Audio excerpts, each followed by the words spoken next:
So we have also range of vital signs here. So the fifth vital sign may refer to a few different parameters. So pain is measured on a 0 to 10 pain scale. Oxygen saturation as measured by pulse oximetry is 95 to 100%. Hypersemia above normal, hypoxemia below normal. So blood glucose level, if you had a fasting blood glucose test, a level between 70 and 100 mg per dl, or 3.9 and 5.6 mmol per liter is considered normal. Okay. So ranges of vital signs. So heart rate or pulse is 60 to 100 BPM. Respiratory rate 12 to 18 breaths per minute, 16 to 20 breaths per minute.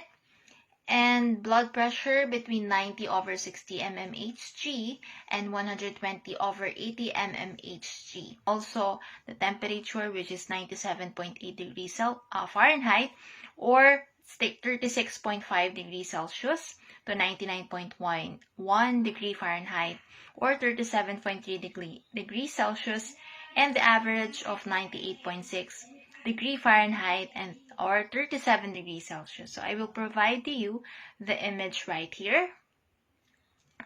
Different categories of blood pressure and the appropriate systolic and diastolic. And the categories are optimal, normal, high normal pre-hypertension, stage 1, hypertension mild, stage 2 hypertension moderate, the stage 3 hypertension severe, and the systolic hypertension. So I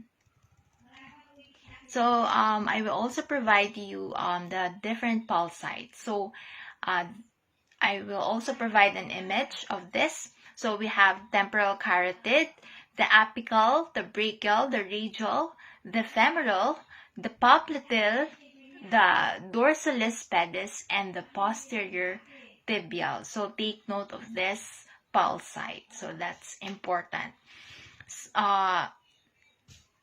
Some assessors will ask you where is the, for example, where is the brachial pulse. So you have to know those things.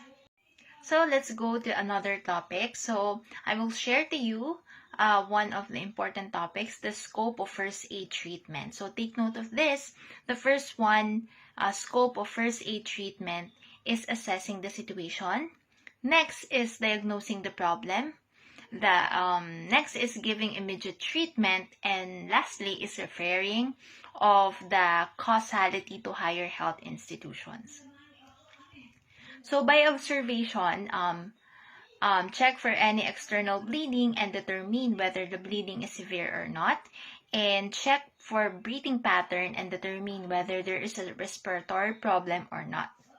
And also, you have to do the brief examination of patient. So you have to know the vital signs, the eyes, the skin color, and many more. And also check parts of the body. So look carefully and quickly of each part of the body.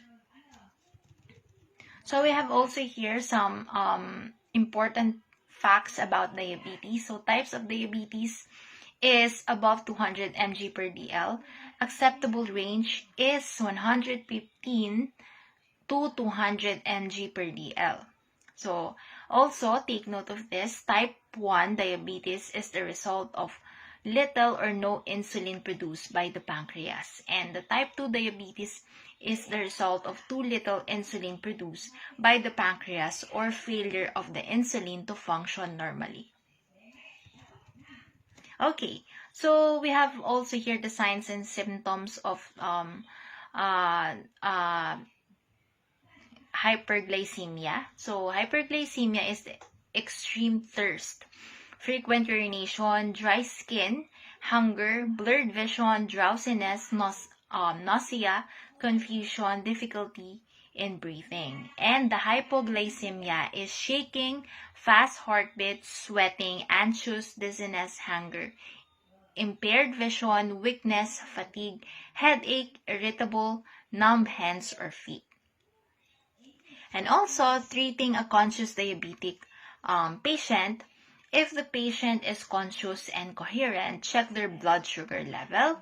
And if the person is behaving oddly and it's suffering from hyperglycemia, but it's still conscious and capable of swallowing, then feed them sugar. And also fruit, orange juice, glucose, or white sugar dissolved in juice or water. If not, dial 911 and keep trying. And also, if the person is unable to swallow or you are unsure if they are capable of swallowing, then try rubbing some sugar or glucose gel on their gums. And also take note, if suffering from hyperglycemia, do not feed the patient. And push water while conscious and get the patient to medical treatment promptly. And treating an unconscious diabetic patient. If the patient or the person is unconscious, dial 911 and put the patient in the recovery position and monitor vital signs. And if the patient is unconscious and having seizures, dial 911 and follow the first aid protocol for seizures and remove anything on which the patient could injure themselves and put in the recovery position once the seizure is over. So take note, since it is hard to tell if the person is suffering from hypoglycemia or hyperglycemia, you can give the person a small amount of sugar to see if it helps. And if a small amount of sugar is given, then no harm will be caused to the person suffering from hyperglycemia. Some illnesses or chronic illnesses and some of their signs and symptoms and how you will treat them. So the first one is the stroke or TIA signs, symptoms or transient ischemic attack or mini stroke.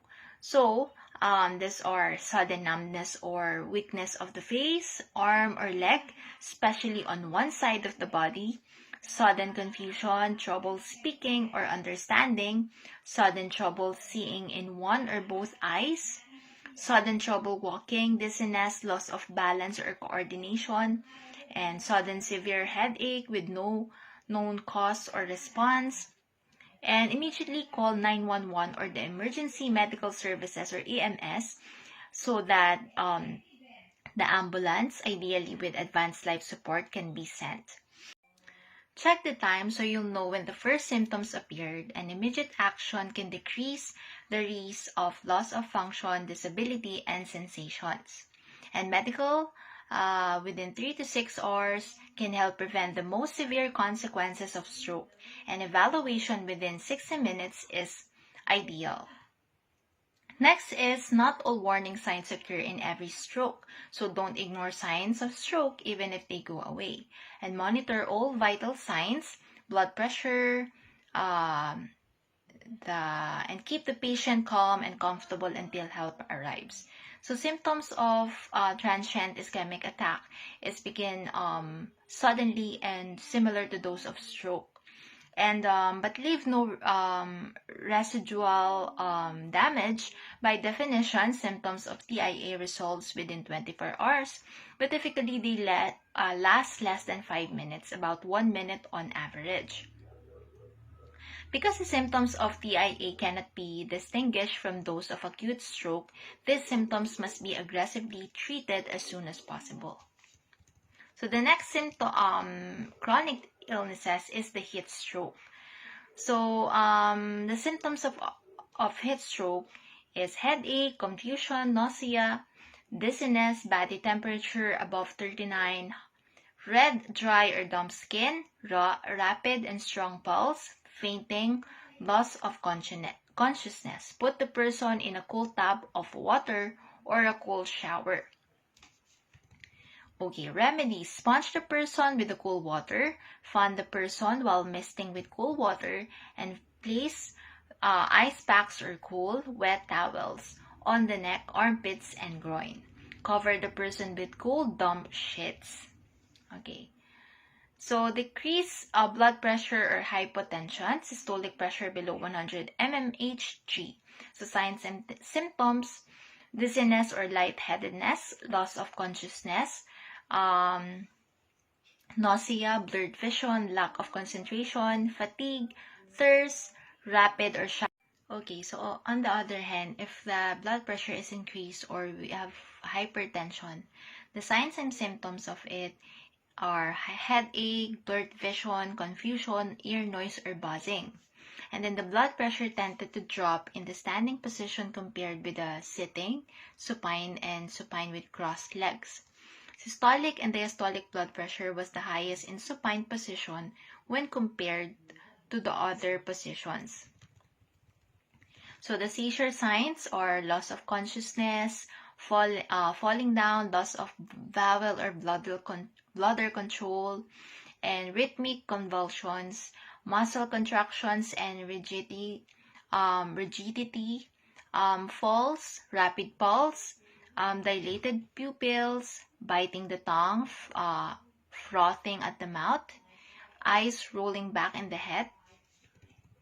So what to do is to protect the person from injury, remove harmful objects from nearby, and cushion their head. And aid breathing by gently placing them in the recovery position, one that the seizure has finished. And also stay with the person until recovery is complete. So the other accidents is poison. So general signs and symptoms of poison are nausea, vomiting, abdominal pain, change in consciousness, change in vital signs, and change in pupils, and also can enter through ingestions or through the mouth, inhalation by breathing in, absorption through the skin, through contact with poisonous sprays, pesticides, and insecticides, and also injection into the skin as a result of bite from some animals, insects, poisonous fish, or syringe. So treatment of poison is to remove the poison from the body is to give the patient the antidote and treat symptoms and give comfort and confidence. So that's all the additional topic of that you might encounter on your caregiving test. So please take note of all of this so that you can pass your exam. And if you want to have additional knowledge about some exam sets of questions and answers, different sets of questions, I have the link that I will be included in the description below. So stay tuned for that and click the link on the description so that you can have many options of set of questions in your caregiving exams. Thank you for supporting, and please like, share, and subscribe to our YouTube channel, Journey Abroad. And thank you for watching, and see you all for our next videos. God bless everyone. Thank you for watching. Bye!